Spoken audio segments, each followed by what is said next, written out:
Hello and welcome back बच्चों। ये आपका क्वेश्चन पेपर है साइंस का सप्लीमेंट्री यानी कि कंपार्टमेंट एग्जामिनेशन जो होता है उसका। और यहाँ पे आप देखेंगे डिटेल्ड सॉल्यूशन हर एक सवाल का। कोशिश करेंगे कि वीडियो अगर ज़्यादा लंबी हुई तो दो पार्ट में आपको ये मिले, लेकिन अगर आप कंपार्टमेंट एग्जाम देने जा रहे हैं या वैसे ही बोर्ड एग्जाम देने जा रहे हैं तो अब आपके लिए बहुत इंपॉर्टेंट है, क्योंकि यहाँ पे हम बहुत सारे कॉन्सेप्ट, बहुत सारे ट्रिक्स को बताने वाले हैं। बन रही है पूरे वीडियो में। शुरू करते हैं क्वेश्चन नंबर 1 से।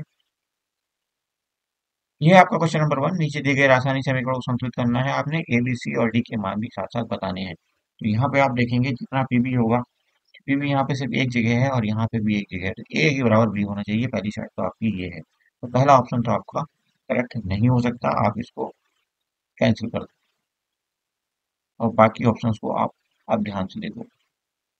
क्लियर? तो ये ऑप्शन आपका खत्म हो गया, ठीक है जी। अब जैसे ही आप ए की जगह दो लगाएंगे और साथ ही साथ बी की जगह दो लगाएंगे, तो इन तीनों ऑप्शन में से कोई भी ऑप्शन आपका करेक्ट हो सकता है। थोड़ा सा आपको चेक करना पड़ेगा। और दूसरे एलिमेंट फोकस करो और वो है आपका नाइट्रोजन। यहाँ पे नाइट्रोजन कितना, ये ब्रैकेट के बाहर दो लगाए तो नाइट्रोजन यहाँ पे दो है। लेकिन जैसे ही यहाँ पे एक ही जगह आप दो लगाने जा रहे हो, क्योंकि बी सी और डी में तीनों में एक ही जगह दो लगाया गया, तो ये नाइट्रोजन कितना हो जाएगा, चार। तो यहाँ पे सी भी कितना होना चाहिए, चार होना चाहिए। ठीक है जी। बी तो आपको पता ही है जितना ए है, यानी कि बी दो होना चाहिए, सी चार होना चाहिए, और डी कितना होना चाहिए, डी आपका एक ही रहेगा। ठीक है, क्योंकि आप ऑक्सीजन फिर बैलेंस करके देख लेना। तो ये ऑप्शन आपका करेक्ट हो जाएगा, ऑप्शन बी। ये हिट एंड ट्रायल से आप कर सकते हो या और भी एक दो मेथड होते हैं उनसे भी आप कर सकते हो, बट ज़्यादा मुश्किल सवाल ये नहीं होता। आपको थोड़ी चीज़ पे प्रैक्टिस की जरूरत होती है। यहाँ पे आप आंसर देख सकते हैं इंग्लिश में, ऑप्शन बी हमारा करेक्ट है, जैसे हमने आपको पहले भी बताया।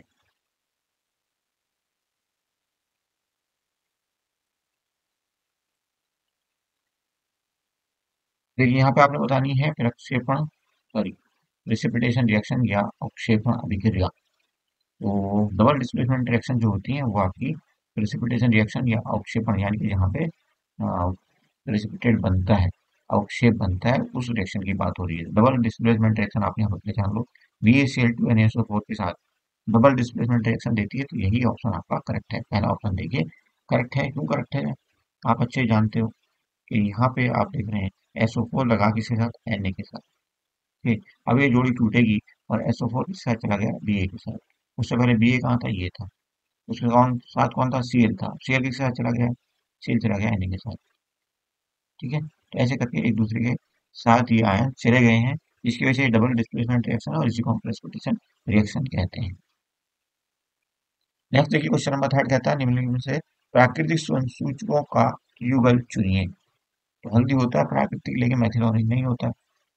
ओके, अब लिटमस और हल्दी की बात करें, लिटमस तो आपका नेचुरल होता है। कैसे नेचुरल होता है लिटमस, क्योंकि कहाँ से निकाला जाता है, ये निकाला जाता है आपका लाइकेन से। लाइकेन जो कि बायोलॉजी में शायद कहीं पढ़े होंगे, शैवाल और कवक का जोड़ा होता है। तो ऑप्शन कौन सा करेक्ट हो जाएगा, सी।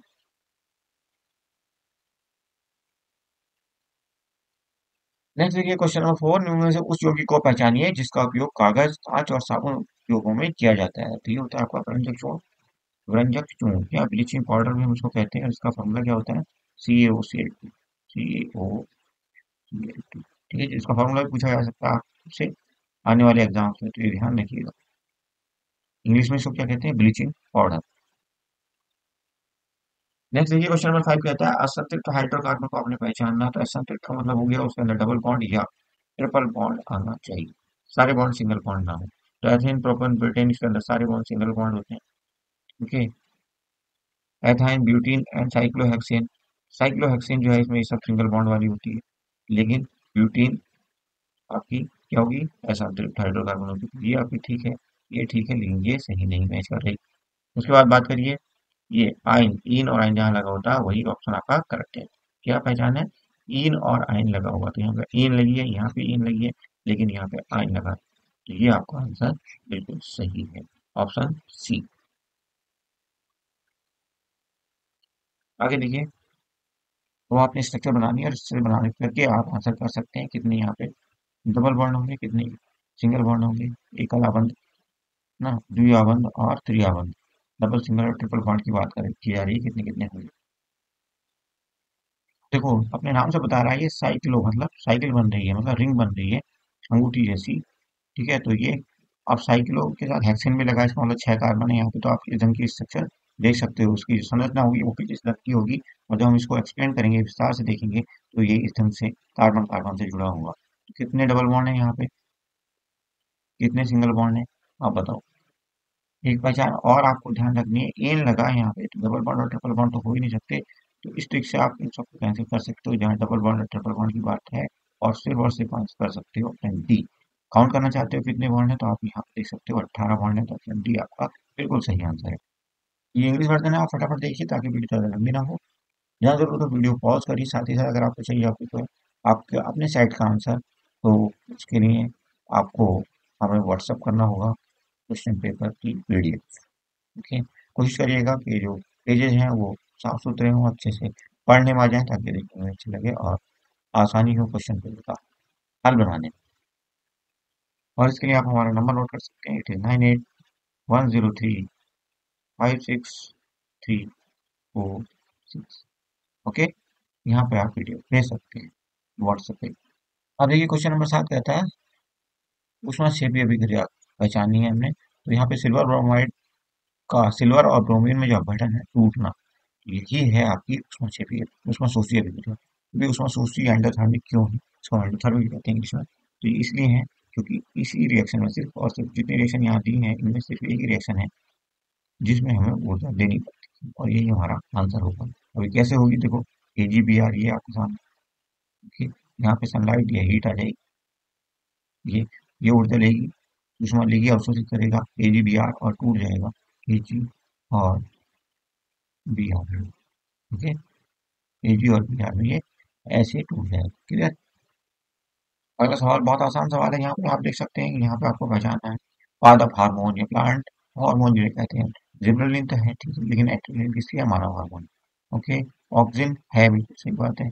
एब्सिसिक एसिड भी है, तो ऑप्शन डी आपका करेक्ट हो जाएगा, नो डाउट। ठीक है, यहाँ पे देखिए साइटोकाइनिन है लेकिन इंसुलिन नहीं है, एब्सिसिक एसिड है लेकिन एड्रेनलिन नहीं है। ओके, तो ऑप्शन डी आपका बिल्कुल सही है। इसके बाद आप पहचानिए 9 नंबर सवाल का आंसर, परागण के लिए कीटों को आकर्षित करने वाले कुछ के भाग या भागों को हमने पहचानना है, कीटों को आकर्षित करने के लिए। इसका आंसर आपका है ऑप्शन ए, केवल बाह्य दल, क्योंकि ये एंजीन होते हैं। उसके बाद देखिए 10 नंबर सवाल कहता है मानव मस्तिष्क के पेशीय समन्वय को नियंत्रित करने वाला भाग कौन सा होता है। तो पोन्स, पोन्स जो आपका फर्स्ट मस्तिष्क का भाग है ना, हिंड ब्रेन जिसको कहा जाता है, ये काम करता है मस्कुलर समन्वय का, मस्कुलर कोऑर्डिनेशन कह सकते हैं आप इसको इंग्लिश में, अगर आप इंग्लिश मीडियम के स्टूडेंट्स हैं। अब देखिए इनकी बारीकी समझिए। दक्षिण हस्त अंगुष्ठ नियम है, हम इसको क्या कह सकते हैं, राइट हैंड थंब रूल। यही काम आता है किसके, चुंबकीय क्षेत्र की दिशा को निर्धारित करने। ठीक है जी, तो ऑप्शन आपका बिल्कुल सी सही है, इसमें कोई शक वाली बात नहीं है। बात करते हैं फ्लेमिंग का नियम किस काम आता है। तो फ्लेमिंग राइट हैंड ये सॉरी लेफ्ट हैंड रूल क्या काम आता है, direction of force, direction of force, force की डायरेक्शन पता करने में ये काम आता है। ओके, और ये जो है आपका वामास्त अंगुष्ठ नियम, ये कोई नियम होता ही नहीं है,